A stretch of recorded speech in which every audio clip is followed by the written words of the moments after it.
It will be Steve O'Varez-Brown who starts the 150 Bilstein Black Falken BMW. Definitely a fan favourite. They've had 2 class wins so far this season and they're in a good spot to make it 3. Hello viewers, last race of the year, sad news, but it's it's an interesting one. It's very wet today and I've actually not raced in the wet around here. So here's our qualifying win. Now, we did the most reasonable and safe thing in qualifying by sending out our professional seasoned driver, Manuel Metzger, to go and do the business as he always does. Now, it was very interesting to watch his lines. As I say, I've not raced around here in the wet, so there's a lot to learn. There's many things that can go wrong, as you will see later on in the video. Manny, as ever, very confident, pushing the car to the limit. You see it just passing everyone at ease. So flying past, he was certainly very, very quick, eventually setting a very fast time of 10 minutes 28. 13th overall. Yeah, Manny, he's quick, let's put it that way.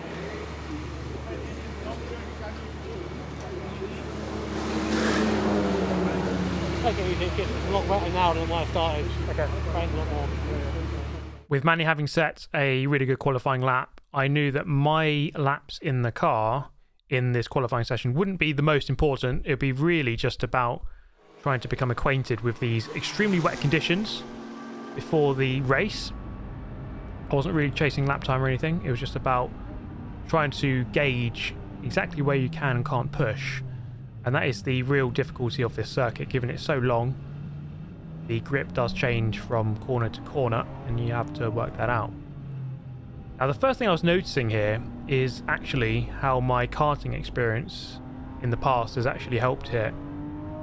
Now, the lines you typically drive in these conditions seem to be going quite deep into the corner and then cutting back across the racing line to get a straighter exit. So you kind of go a little bit deep, get the car to understeer slightly, and then eventually bites and turns, and then you can accelerate out of the turn. And that seemed to be the trend here. Something I've learnt before. It seems to carry over into car racing. Now, of course, it's not exactly the same, but I felt pretty comfortable here on my first ever proper fast lap in the wet around the Nordschleife in this car. So there was quite a lot to learn here. This is an aspect of motorsport that perhaps isn't always evident, and that is you don't always get a ton of time to get acquainted with everything. Kind of just got to go out there. I had 2 laps here to learn the wet before the race, and I'll be starting the race. And so there was quite a lot to try and learn here before that crucial race start. Now here into the Nordschleife, you see here just going deep into the corner, yanking the steering, waiting for the understeer to evaporate before the car eventually turns. Through the Hatson back section here, this is famously quite a ungrippy, if that's a word, section. So you have to be super careful through here. As you can see here, yank the steering, the car eventually turns a little bit too much. So a slight heart in mouth moment as the back end wanted to become the front end. Thankfully recovering it just in time. Now, after watching Manny's laps, I felt like my driving here was pretty good. Obviously, I'm not really sure how it compares at this point. I don't have a direct delta to his lap time. I was trying to follow his lines as much as possible, and I don't think I was too far off his pace. Around the outside of Schwedenkreuz, going into Arenberg here, braking narrow, then going wide off the dry line to get some purchase in the car. Just not pushing it too much. There's 5 more meters, I think, on the brakes pretty much everywhere, but there's no need to risk it too much in the qualifying session. Just need to make it through, as we have already secured a good lap. And I suppose that's another aspect of motorsport. Just make sure the car gets through. And foreshadowing slightly this part of the track, as we'll see later on, as we go through here, going for the wide line, cutting back to get that straighter exit, seemed to work. I was quite comfortable with that line through that turn, going narrow into Kaltenhard down the hill, going deep, and then cutting back again. It seems to be the favoured line. and it seemed to be working. I was quite comfortable with it by this point. This corner here really has no grip. It's quite scary actually, as we tried to fight our way through the traffic. Now, something to consider for the race, of course, the traffic in the wet, it can be very difficult to overtake sometimes because you have to go off the line and go onto parts of the track where you're not quite sure how much grip there is. So you have to be super careful when you overtake in the wet weather conditions. Coming through to the carousel, it felt like a really solid lap to this point. Again, I'm not sure exactly how quick I'm going, what the time is going to be. Manny did a 10 minutes 28. And for reference, our fastest lap in this car in the dry is 8:26. So 2 minutes and 2 seconds slower. Heading up here towards Galgenkopf. Where is this Hoheacht? This is Galgenkopf at the end of the lap. I couldn't quite get past this Porsche heading onto the back straight, and then we had one of these kind of frustrating drag races where you're about the same and you can't quite get past. I was hoping the power of the BMW, which it normally does, would propel me past, but it seemed to be quite an even race actually. I didn't sit in the slipstream. I just thought, let's just go to the side just in case he wants to slow down or anything like that. Plus you get less spray, of course.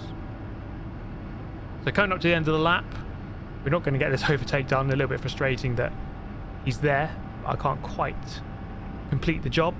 Just lifting off as we go under the Bilstein banner, the Bilstein bridge, into the last couple of corners on the lap. Quite a scary part of the track when you're going 250 kph. But eventually I crossed the line to set a 10 minute 44, which would have been good enough for pole position if Manny's lap did not exist. Now you can see here the busyness of the track by this point. My second lap was about the same as my first one. I was quite comfortable here going past the traffic, so this was boding well for the incoming race in a few moments' time. And with the qualifying session done, we bring the car back into the pit lane to assess where we're at. Oh, that felt good. That's lovely, mate. Yeah, Really good. happy with it. That's good fun actually. It was like more parking so car. And here we go. For the last time this year, we're going to drive the car around to the grid. It's always quite a nice part of the weekend. If you're going to be starting the race, you normally have this duty of bringing the car around from the garage, round past all the spectators, as you can see here. Always a pleasure to see the fans. And you get to do one very slow formation lap, at least just on the Grand Prix section. You can learn a little bit here about the grip levels.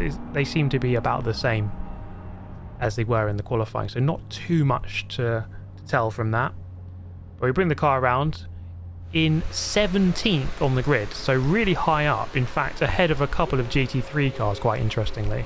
It will be Steve Alvarez Brown who starts the 150 Bilstein Black Falken BMW. Definitely a fan favourite with Jimmy Broadbent, very popular sim racing and YouTube star. Likewise for Steve Alvarez Brown, also known as Super GT, and they've got an absolutely top-class teammate in Manuel Metzger, who really knows this circuit absolutely inside and out. But they are on pole in their class in their BMW M4 GT4.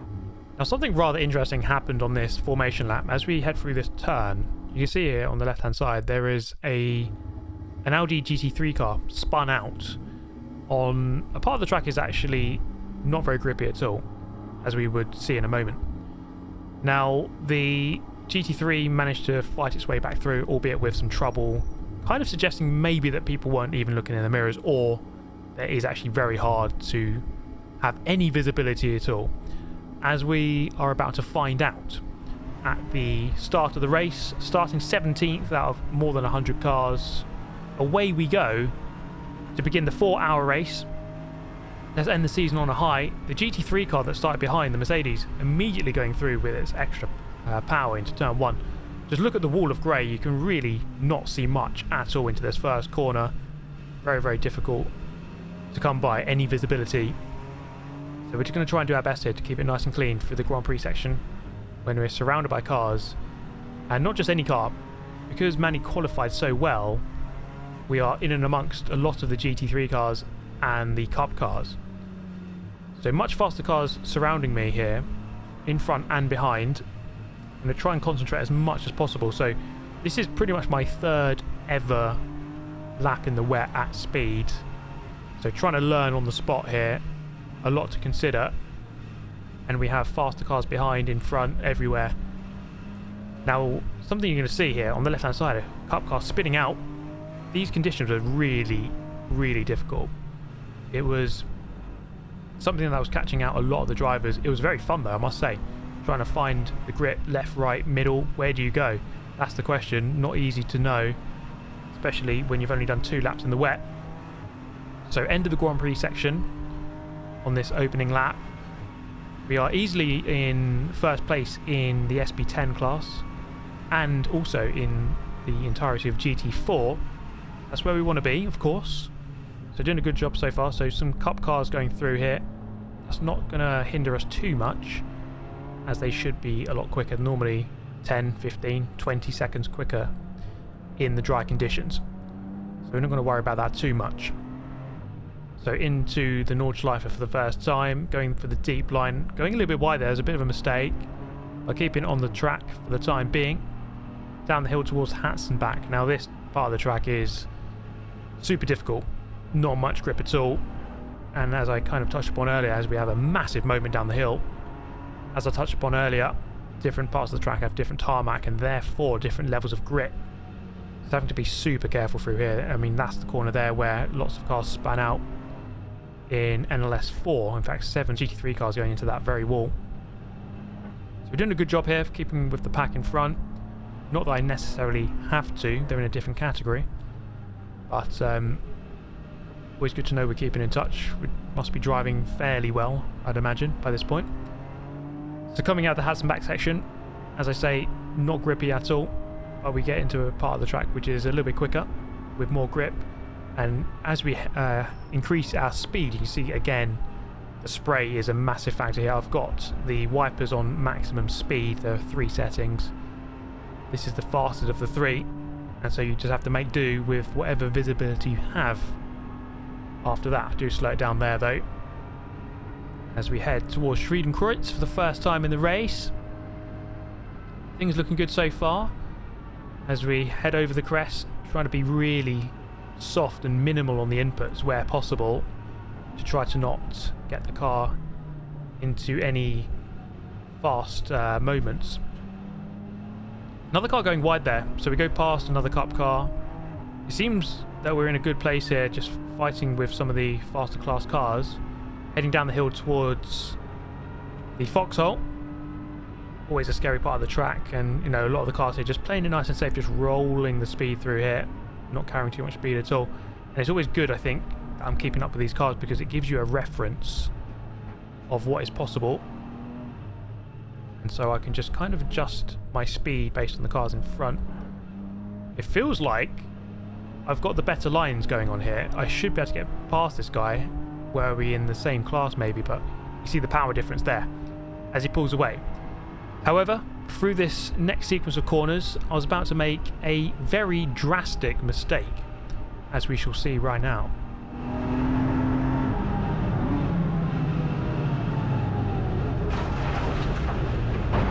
So a massive hit into the wall, misjudged the level of grip on the outside there, a line that kind of worked for me in qualifying, but in the race there, perhaps a little bit too confident, pushing a bit too hard. Let's take a look again, go to the outside, just a little bit too close to that wall, the white line, very close to the wall. I mean, I'm in it, that's what I meant to say there.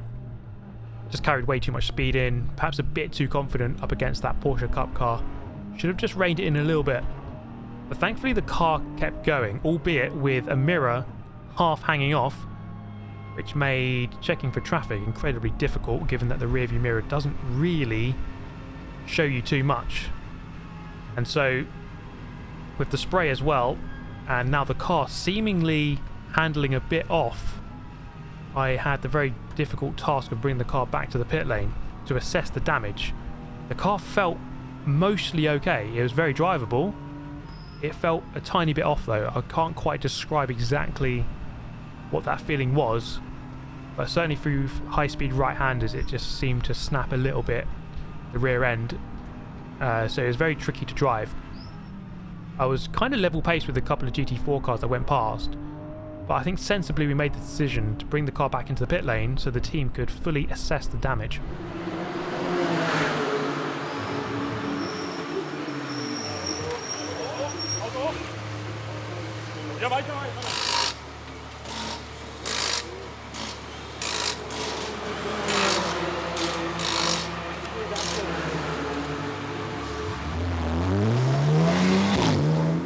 So rejoining the circuit after the great repair job from the Black Falcon team, only spending about 2 minutes in the pit lane to repair the damage. And, you know, I couldn't see the damage. I'm sat in the driver's seat. I have no idea what's going on down there on the front right corner, which was mostly affected in the incident.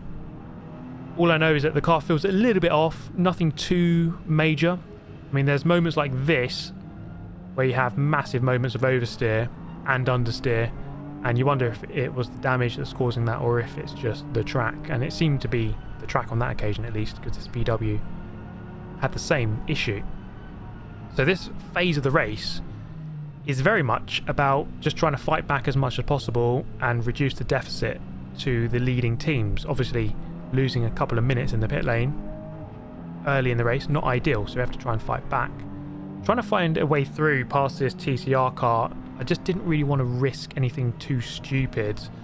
I was in a faster car, and I kind of waited a good minute or so before getting this move done here, down the hill, forcing the issue, and that guy eventually had to kind of concede the space. So, just fighting our way through some traffic. You find yourself in an interesting position when you go into a pit stop quite early into the race, as you come out into traffic that you wouldn't normally come out into on this phase of the race.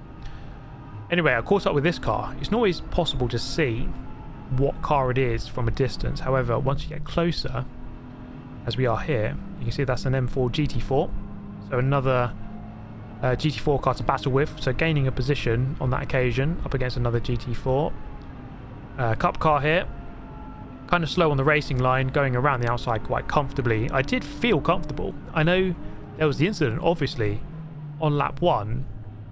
But I felt like that was obviously an important moment, but it was a one-off. Every other corner I feel really comfortable in these conditions. It was just a little bit of over-exuberance, let's say, on the opening lap. Just perhaps getting caught up in the battle with the car in front, which I didn't need to. Because it was a cup car, it wasn't in my category. I felt very racy, which wasn't necessary. So a slower class car there, going a little bit wide, just got to be careful that they rejoin in a safe manner.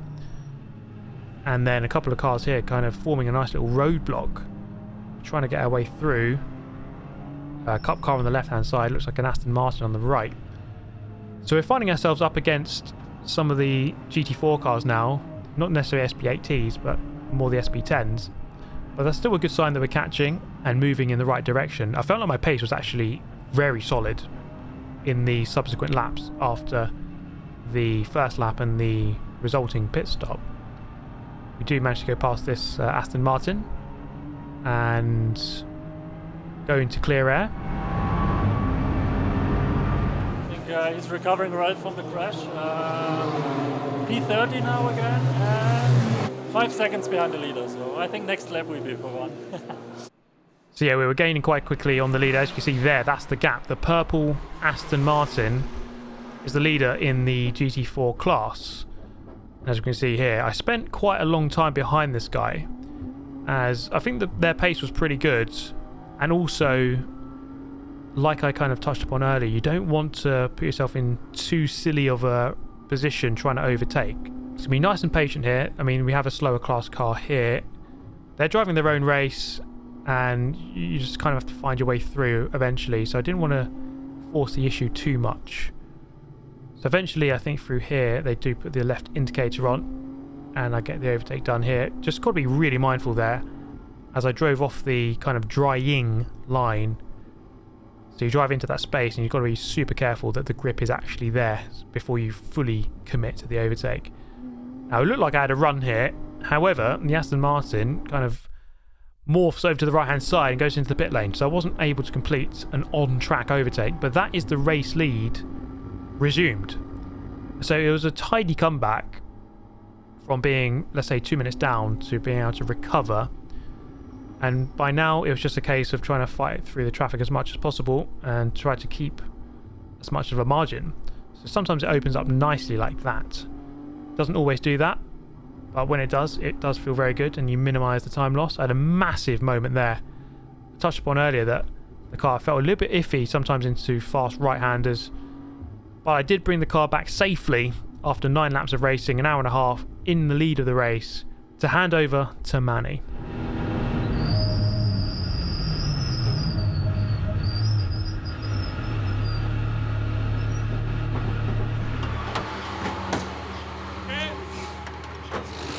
That was hard work. Now Manny, as ever, super reliable, super consistent, and all he had to do is just really nurse the car around the track and be super safe past the traffic. And whenever he's in the car, I just feel so comfortable. I just know that he's the most reliable person, most reliable driver I think I've ever raced with. Now there's some moments like this. We saw this earlier where, you know, the cars in the lower classes, they're running their own race, and it's not always easy to find a way through, especially through this kind of section, the Hatzenbach section. It kind of is a single file part of the track, and so sometimes, as frustrating as it may be, you do just have to be patient. He actually indicates left there, but there's not really room to go past. Eventually Manny does get the job done, and he increases the gap even more.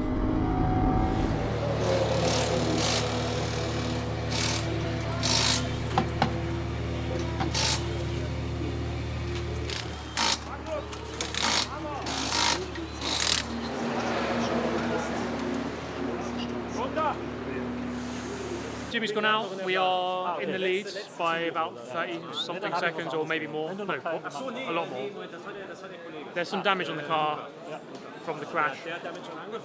We don't know exactly what it is. Manny's saying that the car felt a bit weird on brakes, sometimes in the high-speed corner. But Jimmy's got just over an hour left to just bring it home and just nurse the car, I think. Now, the fan favourite, car number 150. BMW GT4, leading its class, having with Steve Brown on board earlier on, ended up in the barrier on lap 1 at Metzgesfeld, but they've fought back. Jimmy Broadbent at the wheel right now, leading in category in SP8T and 20th overall, and they continue their very strong season. They've had 2 class wins so far this season, and they're in a good spot to make it 3.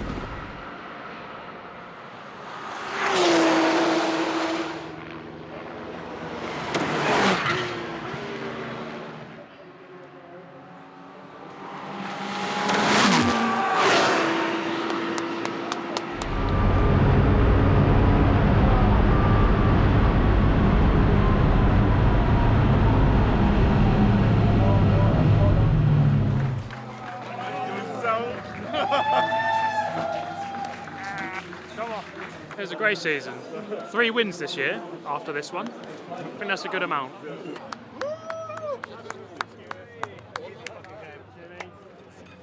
So Misha is actually missing, but I mean, once he's nearby, we can also sign it. So really, thank you very much. This project would not thank you. Good luck getting on the plane. Thank you. There it is, guys. First place trophy for the day to round out the season. I mean, when I was in that wall at the beginning, it didn't feel like this was going to be possible, but we got there in the end. Speaking of the end, it's the end of this season, end of 2024. Obviously, we have to thank Bilstein. This season doesn't happen without them. They've put in a lot of belief into us as a team. And you know, I couldn't be more thankful for that. We've got to thank Misha first. I mean, my teammates, Misha, Jimmy, and Manny. Misha kind of, you know, started the whole project. We wouldn't be here without him. Jimmy, great driver, you know, just drove so well this whole season. Really happy to see him like improve as a driver as well. And Manny, just the nicest guy and the fastest guy, most consistent guy, just like the perfect person for our team. So it's just been so good racing alongside these guys. So many of you guys coming up to me, coming up to the team, saying how great it's been to watch and to get into sim racing and watch this racing. It's been really like a pleasure to kind of see all of that. But yeah, this is the last race of this year. We don't actually know right now what's going on for 2025. I hope that I can continue racing. What I would say is that I feel blessed to have raced for 2 years at the Nurburgring. It's been absolutely incredible. I hope it doesn't end. I hope you guys hope that it doesn't end as well.